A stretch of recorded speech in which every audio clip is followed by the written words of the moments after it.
And have been laid to rest. Sutherland 9 have been laid to rest at the historic cemetery in the Northern Cape. Their remains were unethically removed from a century ago. Family members of the 9 say that this will bring some closure. That questions, of course, have been haunting them for generations. The University of Cape Town also apologized at the Reburial for the conduct of their former student. Senior reporter Ulrich Hendriks, video journalist Ditsanelo Masia, found this report. The Sutherland 9 is well underway here at Sutherland in the Northern Cape. Of course, this is the church part of the services that has been concluded, and now a private family funeral will take place at the historic cemetery here in Sutherland. Of course, we saw UCT also speaking at the burial. They apologized and said that this will never happen again. Of course, they also elaborated on the tests that were conducted on the Sutherland 9. Various tests were conducted, but they spoke of there were evidence in the skeletal remains of them living a very hard life. But they said they also found evidence that these were people who were very stuck in tradition and culture, and that is what the burial of the Sutherland 9 has characterized by, a very cultural affair. Let's speak to Bradley van Sitter. He's the chief from the Western Cape. You performed many of the cultural aspects of the reburial process of the Sutherland 9. Tell us, how important is that, and what does the reburial process mean for the Khoi and San people? It's a good day, isn't it?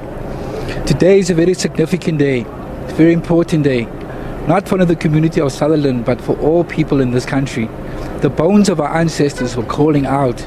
They were calling out those that was unethically acquired and kept in boxes at institutions, are calling out for justice, for the final resting to happen. Today signifies that day, and many more to come. Yes, the bones of Sarah Baartman was returned to South Africa, and it was placed to rest. Today and again, the bones of the people of Sutherland are placed to rest. These people were cultural people. These people, before the identities were put on them, these people were cultural people in their communities, people of Khoi and also of San descent, of Bushman descent. So we are proud that today we can still acknowledge where they come from, and even today it's very significant. It's a powerful, powerful day for all people of this country, that we can again acknowledge them where they come from. They come vandaan, soos ze sê in Afrikaans. So the culture is entwined in spirituality, and for this culture of today was very, very important to be exhibited in the way it has been today. Thank you, Chief Bradley van Sitter. Let's speak to Francisco Mackey. Chief, tell us, what does this mean, the reburial of the Sutherland 9, for the dignity of Khoi and San people? Sidaitse, Ganganchi. Our Father, we say thank you.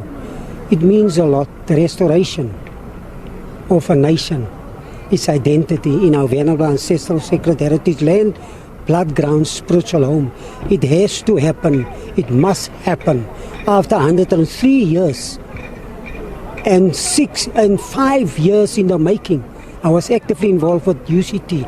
So therefore it was imperative that we do that, and that we do it with a thankful heart, with a graceful heart, because the past is the past. Human beings are human beings.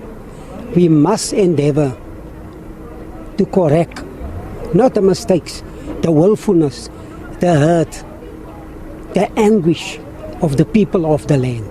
That is what it's all about, my leader. Thank you. Thank you very much. Chief Mackey, of course, from the Western Cape, talking about the importance of the reburial process of the Sutherland 9, and they will be buried at the historical cemetery here in Uppington, in Sutherland, in a private ceremony attended only by the family members.